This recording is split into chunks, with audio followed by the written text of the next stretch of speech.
included in the rollo of the AM matter. Forgive me, can you please describe on a step-by-step process how a request for a SALN is received by your office? I'm apprehensive to make an objection, Your Honor.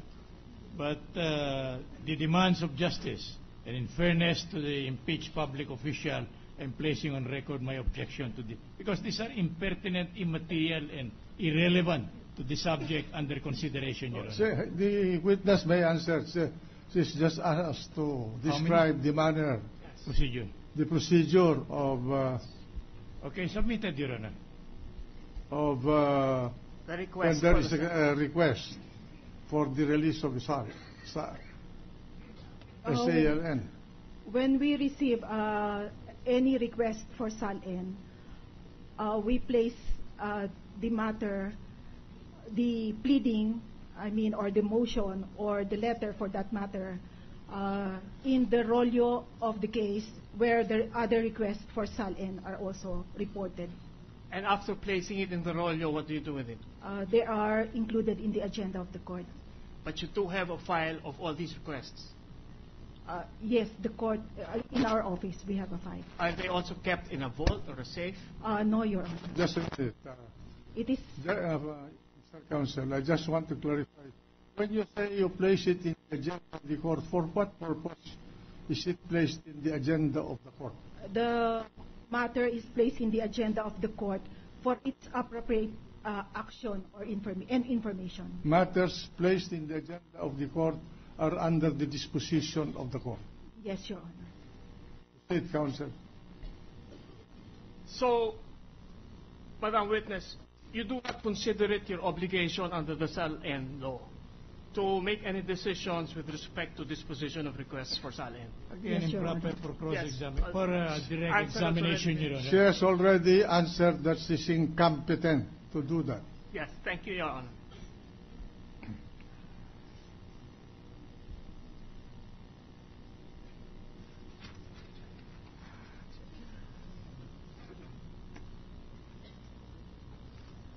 Your Honor, please may we reserve the right to subpoena the individuals earlier mentioned by the witness and the other documents which were referred to during her testimony. Will you please clearly state into the record your request for subpoena? Who are to be subpoenaed?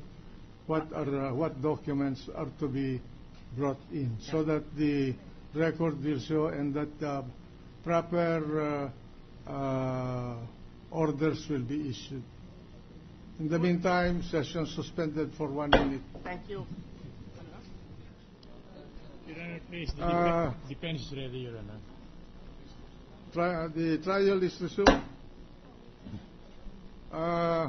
Where were we? We were, before we start, may I just make a correction? The chair was not clear in citing the pertinent provision of the rules of evidence. I was referring to Section 10 of Rule 132 in relation to Section 12, where it says the party producing a witness is not allowed to impeach the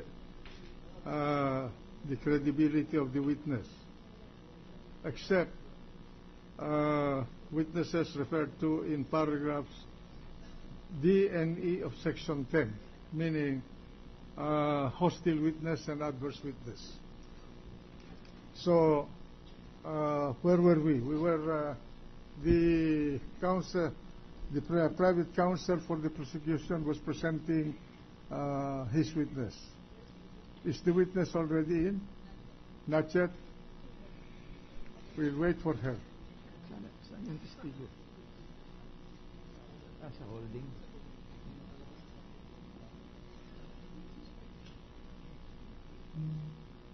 Trial suspended to wait for the witness.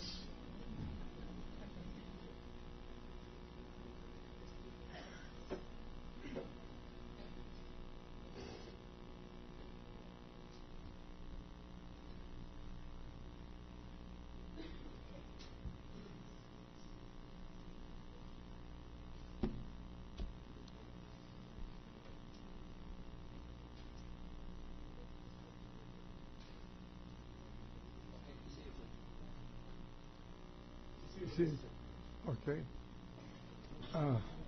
Madam Witness, please take the stand. Trial resumed. Counsel, proceed.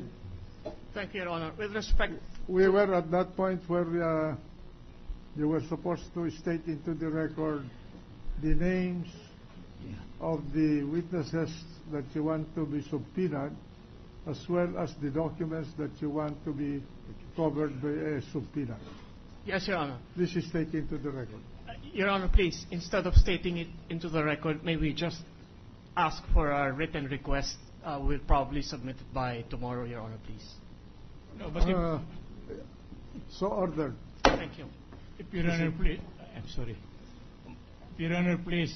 But What's the if, pleasure of counsel for the defense? if the witness sought to be presented, Your Honor, will be testifying tomorrow, then we are sorry to state for the record that they must be given enough time, together with our observation and probably opposition to the subpoena that may be issued, Your Honor. We are not opposed, Your Honor, to the issuance of the subpoena, but what we are pleading before this honorable court is to be given time within which to peruse the same and make our objection to, because subpoena ducis tecum requires a showing that the documents ought to be presented are material. Wait a minute. May I request the counsel for the prosecution Yes, Your Honor. to identify the witness to be subpoenaed? Yes, we will, Your Honor. And the documents to be presented so that they will have enough time from here on to prepare Yes, their cross-examination of the witness as well as the document. Yes, Your Honor. Please. As Justice Cuevas knows, we copy furnish the defense whenever we make a request for subpoena. And the date for the presentation of the witness and the documents, we will push it a bit back so that you will have enough time to oppose if you so wish. Thank you for the accommodation. Thank you. Thank you. So proceed. I just have one last question, ma'am. Before you came over, did any of the justices speak with you? No, Your Honor. Thank you. Thank you very much. Are you through with the witness?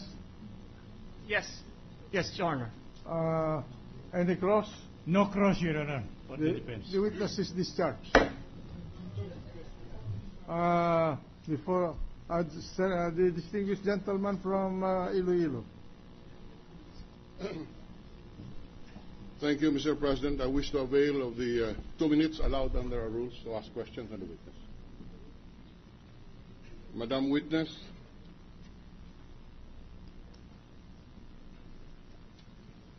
did I hear you correctly that the subpoena issued by this court was submitted to the Supreme Court for their disposition? Or I am actually asking for authorization. And if no authorization is issued, you will not bring the documents ordered by this court to be produced.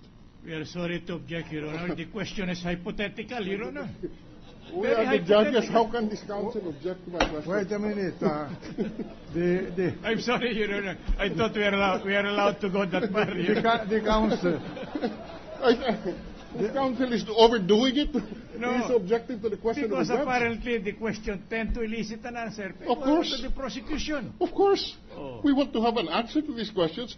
The court issued the subpoena, Yes. and we are part of the court. So we are Yeah. asking the question May from I- the witness. May I beg the I'm sorry, indulgence? I'm sorry. May I beg the indulgence of the counsel? Yes, Your Honor. A member of this House of the Senate is entitled to ask questions Yes. to the witnesses The presented and to the counsel. Yes, Your Honor. I And realize so that. that's their privilege. I realize that, And Your Honor.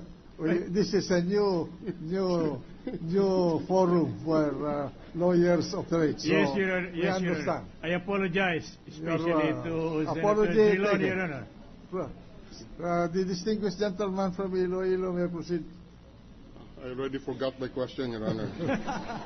But again, the subpoena ducis tecum requires you, Madam, to produce the sworn statements of assets, liabilities, and net worth, or SALN, of Chief Justice Roberto C. Corona for the years 2002, 2003, 2004, 2005, 2006, 2007, 2008, 2009, 2010, 2011.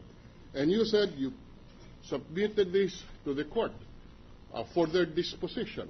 Now, if the court does not approve this subpoena, are you going to bring these documents to the court?